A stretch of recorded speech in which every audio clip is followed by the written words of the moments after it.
آج سما اسپیشل میں جو ہم بات کریں گے وہ سب سے پہلے بات کریں گے معیشت پر۔ پاکستان کی معیشت میں بتدریج بہتری کے آثار جو ہیں وہ میں نظر تو آ رہے ہیں، لیکن چیلنجز جناب ابھی کم نہیں ہوئے ہیں۔ مالی سال 2025 اور 26 میں یہ ایکسپیکٹیشن کی جا رہی ہے جو اقتصادی شرح نمو ہے وہ تقریباً 2.7 سے 3.6% کے درمیان ہو سکتی ہے، جس کا جو انحصار ہے وہ معاشی اصلاحات کی تکمیل اور عالمی معاشی حالات پر ہے۔ بیرونی قرضوں کی آمدنی اور مالی امداد میں جو اضافہ ہے وہ حکومت کو مالی استحکام کی جانب لے کر جا رہا ہے، لیکن اس میں سوال شاذ بھی ہے کہ یہ مالی استحکام عام آدمی تک کب پہنچے گا؟ بالکل، اس کے اثرات جیب پر اب بھی شہریوں کے بھاری پڑ رہے ہیں۔ اس تمام صورتحال کو دیکھتے ہوئے ہمارا آج کا پروگرام انہی پہلوؤں پر روشنی ڈالے گا کہ پاکستان کی موجودہ معاشی صورتحال عام شہریوں کی زندگیوں کو کیسے متاثر کر رہی ہے، معیشت کس سمت میں جا رہی ہے، آنے والا وقت پاکستان کے لیے کیسا ہوگا۔ ہمارے جو مہمان ہیں وہ بھی ہمارے ساتھ لائن پر اس وقت موجود ہیں۔ ہمارے ساتھ x finance minister Hafeez Pasha صاحب موجود ہیں، اس کے ساتھ ساتھ معاشی تجزیہ کار ندیم الحق صاحب بھی ہمیں جوائن کر چکے ہیں۔ حفیظ پاشا صاحب، سب سے پہلے تو میں آپ کے سامنے یہی سوال رکھوں گا کہ پاکستان کی معیشت میں بتدریج بہتری تو آ رہی ہے، لیکن یہ جو چیلنجز ہیں یہ ابھی کم نہیں ہوئے ہیں، کس سمت میں جا رہی ہے ہماری معیشت؟ پہلے تو ہمارے ناظرین کو یہ بتائیے۔ بسم اللہ الرحمن الرحیم۔ دیکھیے، مجھے افسوس سے کہنا پڑتا ہے کہ پاکستان کا جو شرح نمو ہے پچھلے تقریباً 5-6 سال یہ کھینچ کھانچ کے مشکل سے 2.5 سے 3% کی رینج میں رہا ہے، اور پچھلے سال بھی اسی رینج میں رہا۔ اب سوال یہ پیدا ہوتا ہے کہ جس ملک میں آبادی کی سالانہ 2.5% سے بڑھ رہی ہے، اور اگر شرح نمو میں بھی تقریباً اتنا ہی اضافہ ہے، تو پھر اس کے معنی یہ ہے کہ فی کس آمدنی پچھلے کچھ سالوں سے پاکستان میں بالکل اس میں ریئل ٹرمز میں اضافہ نہیں ہوا ہے۔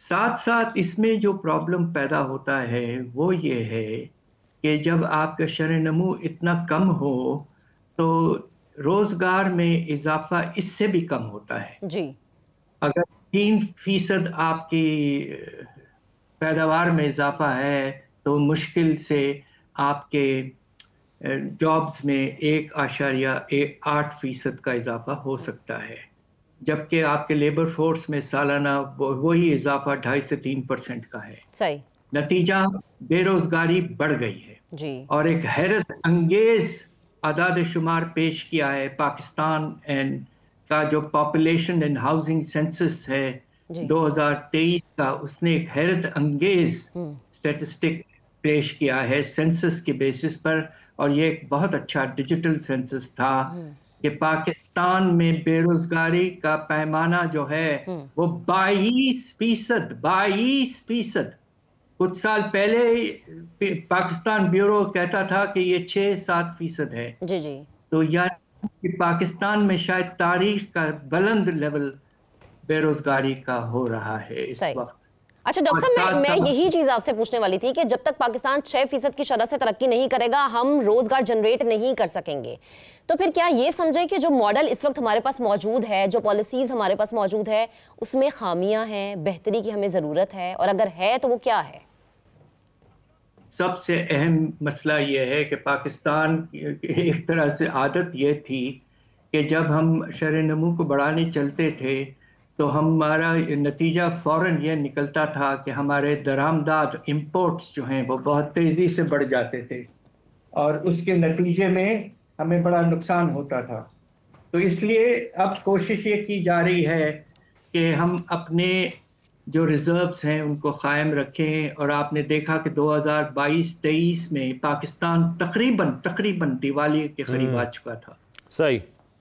اب یہ سوال یہ پیدا ہوتا ہے کہ اس وقت میرا اپنا ناچیز رائے یہ ہے کہ 6% شرح نمو اس وقت فیزیبل نہیں ہے، پاسبل نہیں ہے۔ اسی پوائنٹ کو ہم آگے لے کر بڑھتے ہیں۔ معاشی تجزیہ کار ندیم الحق صاحب بھی ہمارے ساتھ موجود ہیں۔ ندیم صاحب، یہ جو پھر بات ہو رہی ہے کہ 6% فیزیبل نہیں ہے، جب ہم بات کرتے ہیں، آپ کا کیا خیال ہے اس وقت جو مسائل ہیں وہ ہیں کیا؟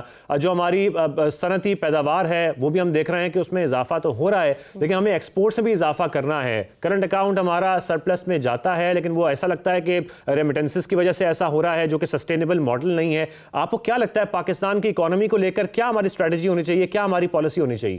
دیکھیے جی، پہلی چیز تو یہ جو پاشا صاحب نے پکچر ڈسکرائب کی بڑی ٹھیک ڈسکرائب کی ہے، اور یہ شارٹ ٹرم پکچر ہے.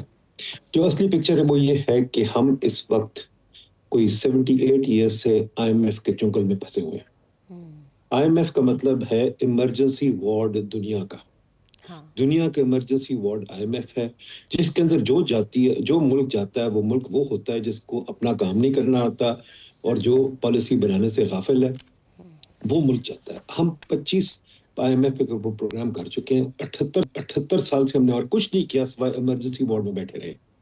تو جو سوچنے والی بات ہے، سمجھنے والی بات ہے، یہ نمبرز کی بات نہیں ہے. یہ بات یہ نہیں ہے کہ گروتھ ریٹ کہاں ہے یا کیا ہونی چاہیے. بات یہ ہے کہ ہم اپنی پالیسی خود بنا ہی نہیں سکتے، نہ ہمیں بنانی آتی ہے. اور کوائٹ فرینکلی یہ پالیسی کی بھی بات نہیں ہے. پالیسی کی اس وقت ضرورت نہیں. اس وقت ہمیں ایک ڈیپ ریفارم کی ضرورت ہے. اگر آپ دیکھیے، پاشا صاحب سے پوچھتے بتا دیں گے آپ کو، پچھلے کوئی 5-6 سال سے جو نوبل پرائز مل رہے ہیں وہ مل رہے ہیں اس بات پہ کہ جی اکنامک ریفارم سے گروتھ ہوتی ہے. یہ گروتھ نہ پالیسی سے ہوتی ہے، نہ گروتھ ہوتی ہے پیسہ مانگنے سے، بھیک مانگنے سے. ہمیں عادت ہے بھیک مانگنے کی، کہ ہم جا کے کسی سے سعودی عربیہ سے لیں پیسے، امریکہ سے لیں، آئی ایم ایف سے لیں، کچھ کریں. ہم اپنا ڈومیسٹک ریفارم کرنے کو تیار نہیں. ہماری جو انویسٹمنٹ ریٹ ہے، گروتھ ہماری کیسے اوپر جائے گی جب ہماری انویسٹمنٹ ریٹ 13% بیٹھی ہوئی ہے اور کبھی اوپر جاتی نہیں. 15 چل جاتی ہے بہت سے بہت. میرا خیال شاید 1 سال بھی گئی تھی. انڈیا کی انویسٹمنٹ ریٹ 35 ہے، چائنا کی 40 ہے. ہماری انویسٹمنٹ کیوں نہیں ہوتی؟ کیونکہ ہماری جو بنیادی چیزیں ہیں، فار ایگزامپل بیوروکریسی وغیرہ، وہ سارا وقت آپ کو ریگولیشن، اٹیسٹیشن، فائل کے چکر میں ڈالے رکھتے ہیں. کام تو ہو نہیں سکتا یہاں. تو اگر آپ اپنا طریقہ کار کام کا بدل نہیں سکتے تو پھر چھوڑیں، پھر بالکل ٹھیک ہے، بیٹھے رہے 2% پہ چپ کر کے. تو میں تو اس نتیجے پہنچتا ہوں ہم چاہتے ہی نہیں ترقی. صحیح، ٹھیک، چاہتا ہی نہیں ہے ترقی کرنا. اسفر احسن صاحب بھی ہمیں جوائن کر چکے ہیں، سابق وزیر برائے سرمایہ کاری. ہمیں بہت شکریہ اسفر صاحب وقت دینے کے لیے. جو بات ہو رہی ہے کہ ہم یہ چاہتے ہی نہیں ہیں، لیکن گورنمنٹ کی طرف سے جو اقدامات کیے جا رہے ہیں، پھر اس پہ سوال یہ ہے کہ معاشی استحکام تو آ رہا ہے لیکن ترقی نہیں آ رہی. وہ ترقی کہاں جا رہی ہے؟ سب سے پہلے تو آپ کا شکریہ مجھے بلانے کا، اور میں ندیم الحق صاحب کی بات سے اور ڈاکٹر حفیظ پاشا صاحب کی بات سے بالکل ایگری کرتا ہوں. بات یہ ہے کہ ہم کورس کریکشن کرنے کو تیار نہیں ہے. جو ڈیپ ریفارمز کی بات ہو رہی ہے، ہم باتیں تو بہت کرتے ہیں لیکن بیسیکلی ہم اس کے لیے کوئی پریکٹیکل ایکشن نہیں لیتے. ہماری کوئی بھی پلاننگ جو ہے وہ 3-6 مہینے سے سال سے زیادہ کی اوپر کی نہیں ہوتی. آپ دنیا کی 5ویں بڑی کنٹری ہیں، آپ کی پاپولیشن کا سائز 250 ملین، لیکن آپ نے کوئی لانگ ٹرم پلان یہاں پہ نہیں بنایا. تو جب آپ ڈیپ ریفارمز پہ نہیں جاتے، آپ ریسٹرکچرنگ پہ نہیں جاتے، آپ کا ایک کورس کریکشن کا مائنڈ سیٹ نہیں ہے، آپ ایک شارٹ ٹرم گینز پہ اور شارٹ ٹرم پالیسیز کے تھرو اس اکانومی کو رن کرنا چاہتے ہیں جو دنیا کی 5ویں بڑی کنٹری ہے، تو اس کا رزلٹ ہمیشہ یہی آئے گا کہ جیسے میری فیلڈ انویسٹمنٹ ہے، تو پچھلے 25 سال میں اگر کوئی ایک چیز کنسسٹنٹ پاکستان میں ہے تو وہ آپ کی ایف ڈی آئی کا نمبر ہے، جو $2 بلین کے آس پاس گھومتے ہیں. اور لاسٹ 2 ایئرز میں دس از دا ورسٹ نمبر. اس سال آپ نے $1.93 بلین کی نیٹ ایف ڈی آئی لی ہے، اور اس سے پچھلے سال آپ نے $1.83 بلین کی ایف ڈی آئی لی ہے. تو اس کا مطلب یہ ہے کہ آپ کی جو کلیمز ہیں، جو آپ کے دعوے ہیں، وہ غلط ہیں اور آپ ایک مس لیڈنگ پکچر پورٹرے کر رہے ہیں. تو سب سے پہلے کورس کریکشن کی ضرورت یہ ہے کہ آپ پکچر کو بلیک اینڈ وائٹ میں دیکھیں، بیلنس شیٹ کو دیکھیں، ویئر یو آر اسٹینڈنگ، اس حساب سے آپ پلاننگ کریں. اور before attracting the F D I, سب سے پہلے اپنے گھر کو فکس کریں. جو آپ کے پاس ایگزسٹنگ انویسٹرز پاکستان میں ہیں، جس میں پاکستانی انویسٹرز ہیں اور وہ فورن انویسٹرز جو آلریڈی پاکستان میں انویسٹ کر چکے ہیں،